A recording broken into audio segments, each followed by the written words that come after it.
Hello to all, welcome to LES. आज economy lecture की series में हमारा 4th वीडियो है। टॉपिक है नेशनल इनकम अकाउंटिंग पार्ट 2।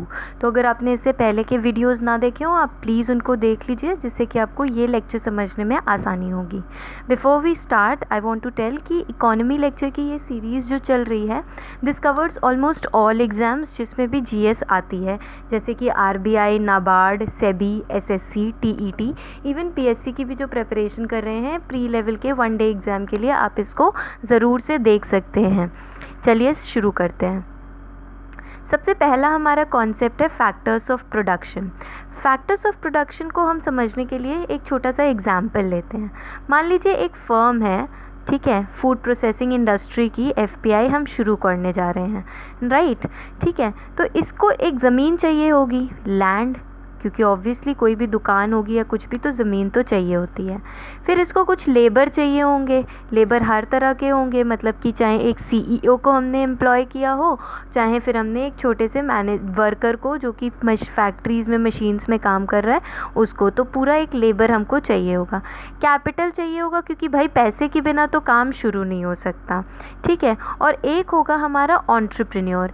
ये सबसे इम्पॉर्टेंट होगा क्योंकि यही जो है ये सारी चीज़ों को, पूरी फर्म को कंट्रोल करता है। ये वही बंदा होता है जिसके दिमाग में आइडिया होता है, बल्कि यही जो है फर्म को इस्टेब्लिश भी करने की सोचता है।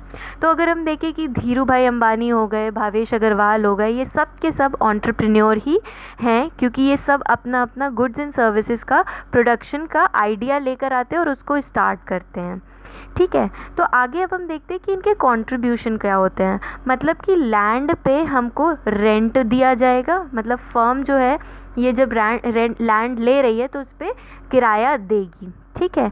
फिर लेबर है तो लेबर हायर किया है तो उसको क्या देगी ये फर्म, वो फर्म इसको देगी वेजेस। फिर कैपिटल हायर किया है तो कैपिटल लिया है तो बैंक से, तो उस पर क्या देगी, इंटरेस्ट। और एंटरप्रेन्योर जो है वो खुद रिस्क बियर करता है, इसलिए वो देगी प्रॉफिट, ठीक है। तो ये फर्म जो है ये चारों को अपने अपने हिसाब से कंट्रीब्यूशन देती है। ये याद कर लीजिए, सीधे सीधे क्वेश्चंस जो हैं पेपर में आते हैं। एक बात ये ज़रूर याद रखिएगा कि ये जो land plus labour plus capital plus entrepreneur है, ये चारों हाउस होल्ड सेक्टर का पार्ट होते हैं। ये बात अभी इसलिए ध्यान में रखने वाली है क्योंकि जब हम सर्कुलर फ्लो पढ़ेंगे तो वहाँ पर हमारे ये काम आएगा। तो नेक्स्ट हम आगे बढ़ते हैं जिसका टॉपिक है circular flow of income. Circular flow of income, जैसा कि मैंने अभी बताया कि एक तो हाउस होल्ड सेक्टर के ये जो चारों लोग हैं ये इन्वॉल्व होते हैं और एक फर्म इन्वॉल्व होती है। क्लासिकल इकोनॉमिक्स में यहाँ पर हमने ये अज्यूम किया है कि सर्कुलर फ्लो ऑफ इनकम में सरकार का, स्टेट का कोई रोल नहीं होता है। यहाँ पर बस दो ही सेक्टर इन्वॉल्व हैं, एक फर्म इन्वॉल्व है और एक है house hold sector, that's it, ठीक है। छोटा सा समझने की कोशिश करते हैं कि इसको है क्या ये। तो फर्म का, जैसे हमने देखा कि ये फूड प्रोसेसिंग इंडस्ट्री है, इसने कुछ प्रोड्यूस किया, मान लीजिए बिस्किट प्रोड्यूस किए, ठीक है। तो जब इसने बिस्किट प्रोड्यूस किया तो इसने सेल किया होगा, वो सेल किसको करेगा, गुड्स एंड सर्विसेज ये देता है हाउस होल्ड सेक्टर को, ठीक है। और इसके बदले हाउस होल्ड सेक्टर क्या करेगा, पैसा देगा, मतलब हाउस होल्ड सेक्टर खर्च करेगा। तो उसने ये कंजम्पशन एक्सपेंडिचर किया, किसको देगा, फर्म को देगा, ठीक है। अच्छा, जब ये फर्म को देगा तो फर्म के पास में पैसा आया, तो फर्म ने जो लैंड, लेबर, कैपिटल और एंटरप्रेन्योर थे उनके कंट्रीब्यूशन देगा, मतलब उनको पेमेंट देगा, जो हमने पहले के वीडियो में पढ़ा था। तो वो क्या होंगे, रेंट, वेजेस, प्रॉफिट और कैपिटल पे इंटरेस्ट, ठीक है। तो ये सब दिया हमने देखा था कि ये चारों जो फैक्टर्स थे ये हाउस होल्ड सेक्टर का पार्ट थे, तो इन सबको इसने दिया वेजेस वगैरह जितने भी कंट्रीब्यूशन पेमेंट थे, ठीक है। और साथ में फैक्टर्स हाउस होल्ड सेक्टर ने क्या प्रोवाइड किया हुआ, हाउस होल्ड सेक्टर ने ये चारों चीज़ें फर्म को प्रोवाइड करी हुई हैं। तो इस तरह से ये सर्कुलर फ्लो जो है वो चलता रहता है। फर्म कुछ प्रोड्यूस करती है जो वो हाउस होल्ड सेक्टर को देती है, जिसके बदले कंज्यूमर्स जो हैं या फिर हाउस होल्ड सेक्टर पैसा देता है। फर्म जो है वो house hold sector factors of production provide करती है और फर्म जो है उन फैक्टर्स ऑफ प्रोडक्शन को उनका कंट्रीब्यूशन देता है। जब उसको कंट्रीब्यूशन देता होता है तो वो फिर से खर्च करती है और फिर से फर्म के प्रोडक्ट्स खरीदती है। इस तरह से टोटल जो है दोनों की इनकम बनी रहती है, दोनों का एक्सपेंडिचर बना रहता है और ये सर्कुलर फ्लो मेंटेन्ड रहता है। ये सर्कुलर फ्लो ध्यान में रखिएगा क्योंकि इसी के बेसिस पर हम आगे चल के नेशनल इनकम काउंट करेंगे, कैलकुलेट करना सीखेंगे। आगे बढ़ते हैं तो ये कुछ मैक्रो इकोनॉमिक आइडेंटिटीज़ हैं जिनको हम नेशनल इनकम के कैलकुलेशन में ये बहुत काम आती हैं, इसलिए इनके टर्म्स का कंसेप्ट दिमाग में बिठा लीजिए। ठीक है, तो ये है फैक्टर कॉस्ट। पहला टर्म है फैक्टर कॉस्ट। फैक्टर कॉस्ट क्या होता है? अभी हमने देखा कि जो land plus labour plus capital plus enterprise है, इसको फर्म जो है पेमेंट दे रही थी। इनको फर्म क्या दे रही थी? लैंड पे रेंट दे रही थी, लेबर को दे रही थी वेजेस, कैपिटल को दे रही थी इंटरेस्ट और एंटरप्राइज को दे रही थी प्रॉफिट।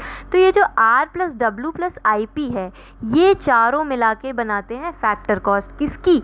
फर्म की फैक्टर कॉस्ट। फर्म की फैक्टर कॉस्ट क्या बनती है?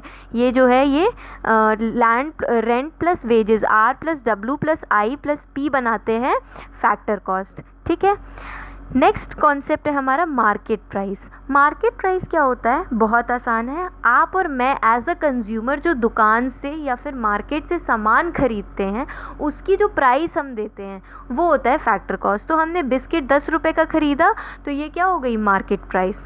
अब फैक्टर कॉस्ट और मार्केट प्राइस में डिफरेंस क्या है? दोनों में डिफरेंस है टैक्सेस का।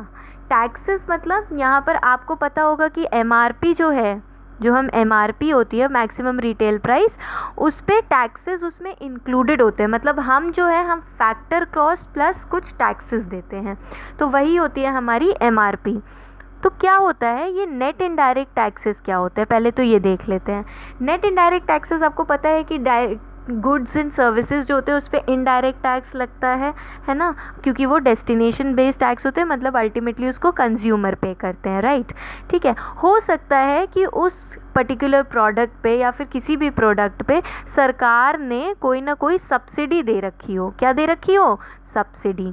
तो ये जो सब्सिडी है ये टैक्सेशन में, टोटल टैक्सेशन में माइनस हो जाएगी और यही टैक्स माइनस सब्सिडी क्या बनाएगा? इनडायरेक्ट टैक्स माइनस सब्सिडी बनाएगा एनआईटी, नेट इनडायरेक्ट टैक्स। और फैक्टर कॉस्ट में जब ये NIT, net indirect tax add हो जाता है तो यही बन जाता है हमारा मार्केट प्राइस। तो अगर फैक्टर कॉस्ट से हमें मार्केट प्राइस पे आना हो तो हमें एनआईटी ऐड करना होगा, और अगर मार्केट प्राइस से फैक्टर कॉस्ट पे जाना हो तो हमको एनआईटी माइनस करना होगा। ये बात बिल्कुल दिमाग में बिठा लीजिएगा। ठीक है, एक कंसेप्ट और पढ़ते हैं जो कि है बेसिक प्राइस का। अब ये बेसिक प्राइस क्या होता है? लेकिन बेसिक प्राइस को पढ़ने से पहले हम दो कॉन्सेप्ट और पढ़ेंगे जो कि है नेट प्रोडक्शन टैक्स और net product tax. Net production tax को ऐसे समझते हैं, मान लीजिए मैंने एक फूड प्रोसेसिंग इंडस्ट्री लगानी है जिसके लिए मुझे ज़मीन खरीदनी है। ठीक है, लैंड। ये लैंड है 50 करोड़ रुपए का। अब सरकार ने क्या किया हुआ है? सरकार ने बोला है कि जो भी लोग फूड प्रोसेसिंग इंडस्ट्री लगाएंगे उनको हम किसी तरह की सब्सिडी देंगे, उसके लगाने पर ही, प्लांट इस्टेब्लिश करने पर ही सब्सिडी देंगे। किस तरह से देंगे? तो अगर ये 50 करोड़ का जो लैंड है इस पर कुछ टैक्स लगता होगा, मान लीजिए इस पर टैक्स लगा हुआ है 5 लाख रुपए का। ठीक है, 5 लाख रुपए का इस 50 करोड़ पे टैक्स लगा हुआ है ना। अब सरकार बोलती है कि हम आपको सब्सिडी दे देंगे और हम टैक्स पे जो है एक काम करेंगे, हम 5 लाख की जगह आपसे लेंगे 3 लाख रुपए। ठीक है, 3 लाख रुपए लेंगे। मतलब क्या किया? सरकार ने 2 लाख रुपए की हमें सब्सिडी दे रखी है। तो प्रोडक्शन टैक्स कितना हुआ? 5 लाख रुपए। सब्सिडी कितनी हुई? 2 लाख रुपए। तो टोटल कितने रुपए मिले? टोटल हुए, नेट हमारा बना 3 लाख रुपए। अब हमें सिर्फ 3 लाख रुपए टैक्स देने की ज़रूरत है। तो यही होता है नेट प्रोडक्शन टैक्सेस, मतलब कि टोटल प्रोडक्शन टैक्सेस माइनस जो भी सब्सिडीज़ सरकार ने प्रोडक्शन पे दे रखी हों उसे बोलेंगे प्रोडक्शन, नेट प्रोडक्शन टैक्सेस। ध्यान देने वाली बात यहाँ पर यही है कि सरकार यहाँ ये नहीं देखती है कि आप कितना प्रोड्यूस कर रहे हैं, सरकार बस आपको प्रोड्यूस करने के लिए कुछ ना कुछ टैक्सेशन प्रोवाइड करती है। ठीक है, आप कुछ टैक्स देते हैं, जैसे ज़मीन है उसको कोई मतलब नहीं है कि आप 10 यूनिट प्रोड्यूस करेंगे या 50। अगर वो 50 करोड़ की ज़मीन है तो वो 50 करोड़ की ही रहेगी। उस पर टैक्स अगर 5 लाख का है तो वो 5 लाख का ही रहेगा। ठीक है, तो अमाउंट ऑफ प्रोडक्शन का यहाँ पर कोई लेना देना नहीं होता है नेट प्रोडक्शन टैक्सेस में। अब नेट प्रोडक्ट टैक्सेस देते हैं, तो इसको भी एग्जाम्पल से समझते हैं कि हमने एक food processing industry FPI establish कर दिया।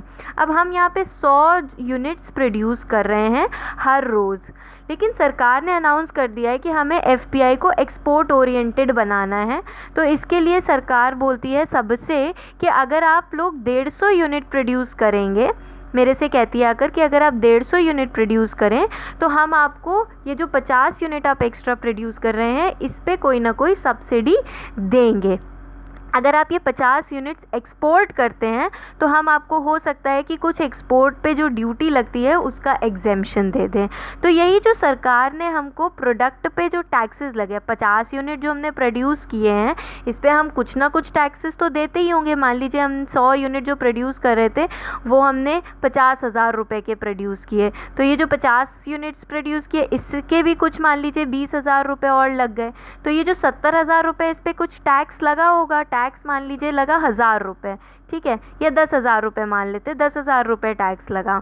तो जब ये 10,000 रुपये टैक्स लगा तो सरकार बोलती है कि आप ये जो एक्स्ट्रा एक्सपोर्ट कर रहे हैं 50 यूनिट मतलब 20,000 रुपये का, इस पे आप जो भी टैक्स देते हैं उस पे हम आपको कम कर देंगे कुछ, ठीक है, सब्सिडी दे देंगे। तो ये जो टोटल जो प्रोडक्ट टैक्सेस मतलब यूनिट ऑफ प्रोडक्शन पे जो लगता है वो, और उसमें से माइनस कर दी जब हमने सब्सिडीज सरकार की, तो वो बनेगा नेट प्रोडक्ट टैक्सेस। तो जैसे कि हमने देखा कि प्रोडक्शन टैक्सेस में अमाउंट ऑफ प्रोडक्शन पे कितना प्रोड्यूस हो रहा है, वॉल्यूम कितनी है, उससे मतलब नहीं है, लेकिन प्रोडक्ट टैक्सेस में इस चीज़ से ज़रूर मतलब होता है कि आप कितना प्रोड्यूस कर रहे हैं, क्योंकि यूनिट के हिसाब से ही टैक्सेशन लगता है और यूनिट के हिसाब से ही प्रोडक्शन सब्सिडीज़ भी दी जाती हैं। तो अब हम पढ़ते हैं कि बेसिक प्राइस क्या होता है। ये बेसिक प्राइस यही है सिंपल सा कि ये जो फैक्टर कॉस्ट है इसमें हम नेट प्रोडक्शन टैक्सेस ऐड कर दें, मतलब लैंड रेवेन्यू पे जो टैक्स दिया या फिर जो हमने स्टैम्प ड्यूटी पे और रजिस्ट्रेशन फ़ीस पे जो हमने दी, ये सब अगर हम ऐड कर दें और product taxes net product taxes minus कर दें, हटा दें, वो एक्सक्लूड रखें, तो हमें क्या मिल जाएगा, बेसिक प्राइस मिल जाएगा। जब हम GDP कैलकुलेट करते हैं तो हमारे लिए FC मतलब फैक्टर कॉस्ट और मार्केट प्राइस काम आते हैं, और जब हम बेसिक प्राइस कैलकुलेट करते हैं तो हमारे लिए क्या काम आते हैं, हमारे लिए GVA में हमारे बेसिक प्राइस काम आते हैं। ठीक है, आगे बढ़ते हैं। तो ये भी समझ लिया हमने कि net production taxes net product taxes क्या होते हैं। आई होप आपको समझ आए हो। अब हम आगे एक कॉन्सेप्ट और पढ़ लेते हैं जो कि है GVA का, ग्रॉस वैल्यू एडेड। जैसा अभी हमने बताया आपको कि बेसिक प्राइस जो है उसके लिए उसमें GVA जो है वो बेसिक प्राइस पे ही कैलकुलेट होता है। हाँ बिल्कुल। तो अब GVA क्या होता है, आप याद करिए, अगर आपने पहले की लेक्चर सीरीज़ देखी हो तो हमने 3 सेक्टर्स पढ़े थे, प्राइमरी सेक्टर, सेकेंडरी सेक्टर और टर्शरी सेक्टर, और हमने देखा था इन तीनों सेक्टर्स में सब कुछ प्रोड्यूस हो रहा है। ठीक है, हमने ये भी देखा था कि इंटरमीडिएट गुड्स जो है उसकी वैल्यू नहीं काउंट होती है और सिर्फ वैल्यू एडेड की काउंट होती है, जितनी वैल्यू ऐड हो रही है। आप मेरे पीछे के लेक्चर्स देखेंगे तो आपको समझ आएगी ये वाली बात। तो अब ग्रॉस वैल्यू एडेड क्या है, ग्रॉस वैल्यू एडेड सिंपली इतना ही है कि जो primary plus secondary plus tertiary sector का मिला के एग्रीगेट में जो वैल्यू ऐड हो रही है उसी को बोलते हैं gross value added GVA। Very simple. इसमें हमने क्या हटा देते हैं, आउटपुट जितना प्रोड्यूस किया है टोटल वो माइनस इंटरमीडिएट गुड्स, मतलब कि ओवरऑल क्या बनता है, ओवरऑल तो वैल्यू एडेड ही होती है, तभी तो ओवरऑल आउटपुट में तो क्योंकि इंटरमीडिएट भी इंक्लूड होंगे, जब उसको हटा देंगे तो वो क्या मिला, वो मिला हमारा वैल्यू एडेड प्रोडक्ट। ठीक है, तो ये जो हर एक सेक्टर में प्राइमरी में सेकेंडरी में टर्शरी में मिला के जब हम बना देंगे तो इसको बोलेंगे GVA ग्रॉस वैल्यू एडेड। तो अब GVA बेसिक प्राइस क्या होगा, अभी देखा हमने टोटल GVA निकाल लिया और उसमें से हमने फैक्टर कॉस्ट में से हमने क्या किया, प्रोडक्शन टैक्सेस ऐड कर दिए और प्रोडक्ट टैक्सेस माइनस कर दिए, तो वो बन जाएगा हमारा GVA। मार्केट प्राइस क्या होगा? मार्केट प्राइस होगा जब हमने इसी जीवीए एट बेसिक प्राइस में प्रोडक्ट टैक्सेस भी मिला दिए तो वो बन जाएगा हमारा net GVA eight market price. ठीक है, तो जीवीए एट बेसिक प्राइस में क्या होता है? जीवीए एट फैक्टर कॉस्ट निकालते हैं हम, मतलब ये जो जीवीए हमने निकाला है ये फैक्टर कॉस्ट पे निकला है।